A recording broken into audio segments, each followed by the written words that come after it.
You go to work, pay taxes, scroll the news, thinking you know who runs the world. But in the shadows, 6 criminal empires have more power than most countries. They traffic drugs, buy judges, fund wars, and you've never even heard their names. Your city, your job, your life. They've touched it without you knowing. This is 2025's Real Power List, the top 6 criminal syndicates ruling your world. Number 6, the Triads, China, Hong Kong. You don't need a gun when you control the screen. Former 14K enforcer, now hiding in Vancouver. The woman was bleeding from her feet. She had tried to run, again. Somewhere deep inside a concrete tower in Cambodia's Sihanoukville, she'd smashed a window with a broken keyboard and leapt 2 floors down. But the Triads caught her. She had been trafficked from Vietnam, promised a job at a hotel. Instead, she was now part of a cyber scam sweatshop, forced to seduce, scam, and drain Westerners online. If she failed, they beat her. If she ran, they broke her. This isn't a horror movie. This is the new face of the Triads. Once feared for their bloody turf wars in Hong Kong, the Triads, especially the 14K and Sun Yeon, have evolved. They're no longer just extorting noodle shops or smuggling pirated DVDs. Today, they've digitized their empire, spreading from China to Southeast Asia, the US, Canada, and the UK. Their new battlefield? The internet. Their new weapons? Fraud rings, cryptocurrencies, dark web markets, and online casinos. And they're winning. In Cambodia and Laos, they've built entire towns around illegal online gambling dens.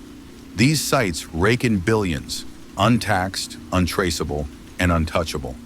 While Chinese citizens gamble from behind VPNs, the Triads launder the cash through fake companies, crypto exchanges, and real estate in Canada and Australia. The money trail vanishes. But the real nightmare lies inside the scam compounds. Thousands of victims, lured by fake job offers, are locked in high-security buildings, forced to pose as romantic interests, financial advisors, or tech support agents to people in the US and Europe. Their targets think they're chatting with a lover or solving a bank issue. In reality, they're being drained by a terrified worker with a stun gun pressed to their spine. Behind all of it, the Triads. What makes them so deadly now isn't just the violence, it's their invisibility.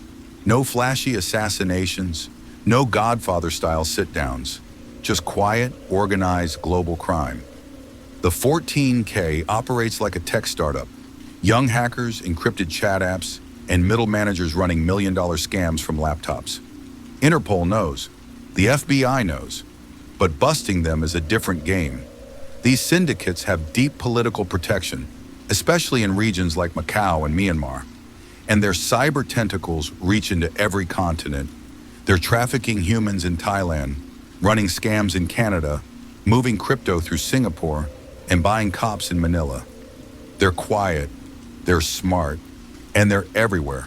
So next time you get a weird text, or a too good to be true investment offer, or you gamble on a sketchy site, ask yourself, are you being played by a gang you'll never see coming?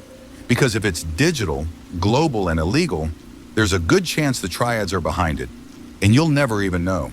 Number 5, the Albanian Mafia. We don't leave messages, we leave bodies. Former Albanian enforcer. Testimony under witness protection in Belgium. It was 3:18 a.m. in Rotterdam when the street cameras caught a black Audi creeping through a quiet residential block. Minutes later, a loud explosion shattered the silence, shaking windows, setting off car alarms, and lighting up the Dutch sky. A well-known club owner, rumored to be in debt to the Albanian mob, had just had his front door blown off with military-grade explosives. No one was hurt this time. The message was clear: pay up or disappear. Police found no fingerprints, no witnesses, and no suspects. Just a scorched doorway, a shell casing. The unmistakable calling card of the Albanian Mafia.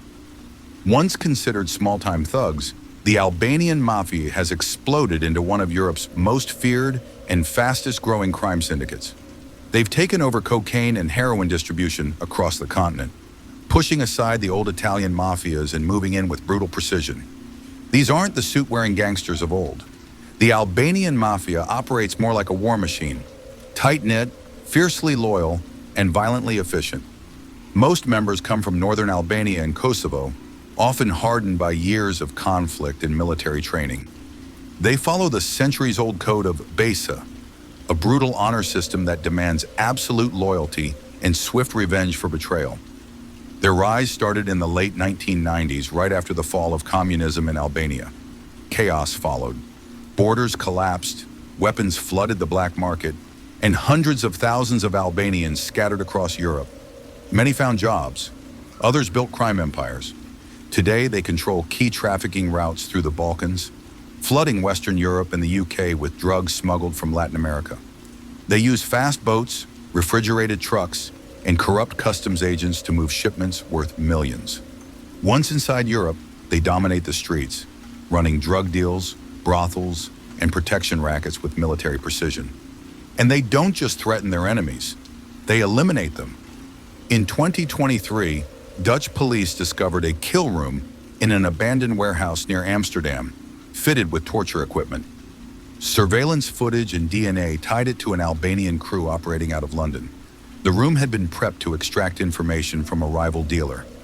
No body was ever found. Their power isn't just in violence, they're smart. They invest heavily in legal businesses, car washes, logistics companies, construction, and they use money laundering operations so clean, even banks miss them. In Belgium and Italy, they've been linked to corrupt politicians, real estate empires, and nightclub chains. Interpol calls them the most dangerous underworld group you've never heard of. They don't post flashy photos. They don't court publicity. They kill quietly, take territory quickly, and expand relentlessly. The message is clear. The Albanians aren't coming. They're already here. And by the time you realize who runs your streets, it's already too late. Number 4, D Company, India, Pakistan, UAE. We don't need guns in the streets. We use phones, banks, and fear. Former D Company associate, Mumbai, 1993. The city shook as 13 bombs exploded across its busiest landmarks. Stock exchange, trains, hotels.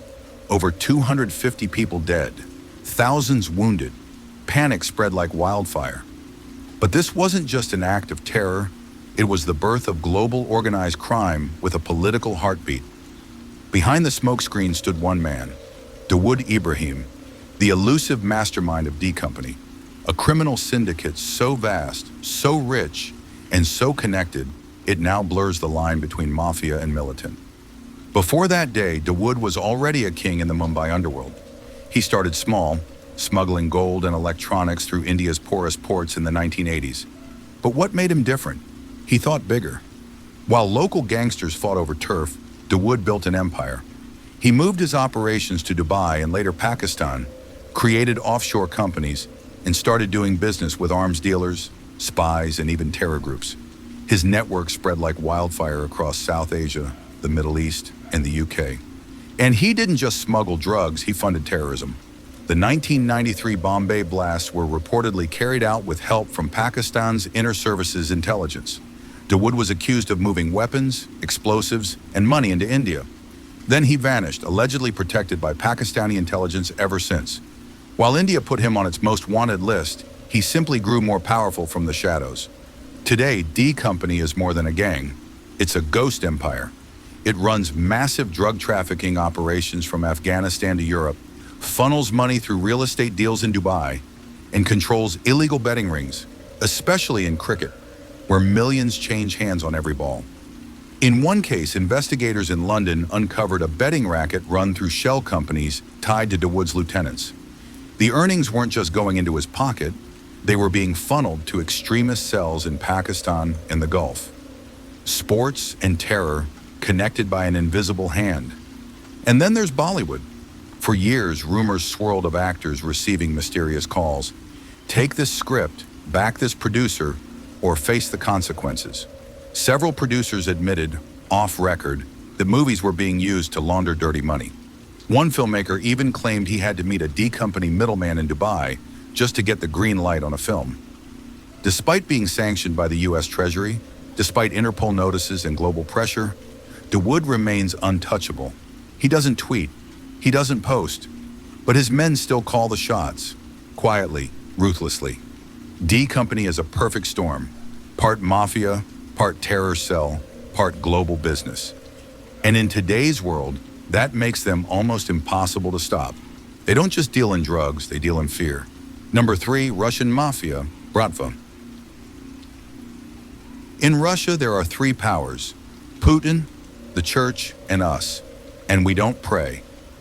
Ex-Bratva enforcer, now in witness protection in the US. It was 2017 in Kyiv. A top Ukrainian banker parked outside his luxury condo. Seconds later, his car exploded, flipping over in a ball of fire. No warning, no claim, just instant death. A cyber forensics team found something strange. His email had been hacked days before, his phone tracked, his daily routine mapped out by a group calling themselves Revel. Behind the fake usernames and encrypted code, the Bratva, Russia's most feared and invisible mafia. The Bratva, short for Brotherhood, is more than a crime syndicate. It's a network of over 6,000 organized crime groups, some acting like local mobs, others as global corporations. Their origin lies in the brutal Soviet prison system, where coded tattoos and bloody oaths created a hierarchy of silent killers and career criminals. But in the chaos of the Soviet Union's collapse, the Bratva went global. They moved fast, grabbing oil fields, buying up factories, bribing politicians, and building empires overnight. While the West celebrated the fall of communism, the Bratva was building a new shadow economy, one backed by bullets, offshore accounts, and favors from high places. Today, the Bratva is a shadow government, still deeply rooted in Russia and Eastern Europe, but with hands in New York, London, Tel Aviv, Dubai, and Johannesburg. And they've evolved from street-level crimes to high-level corruption and high-tech warfare. Their specialty? Cybercrime. Groups like Revel and Conti, who launched massive ransomware attacks on American hospitals, gas pipelines, and global corporations, are believed to be protected or even supported by Bratva-linked factions. These cyber gangs steal billions every year, locking up data and demanding payments in cryptocurrency. Their victims range from Fortune 500 companies to small-town governments. And they don't just steal, they humiliate. In one famous case, Revel hacked a US law firm representing celebrities and threatened to leak personal photos, contracts, and private messages unless paid millions. They even posted countdown clocks online, daring the FBI to catch them.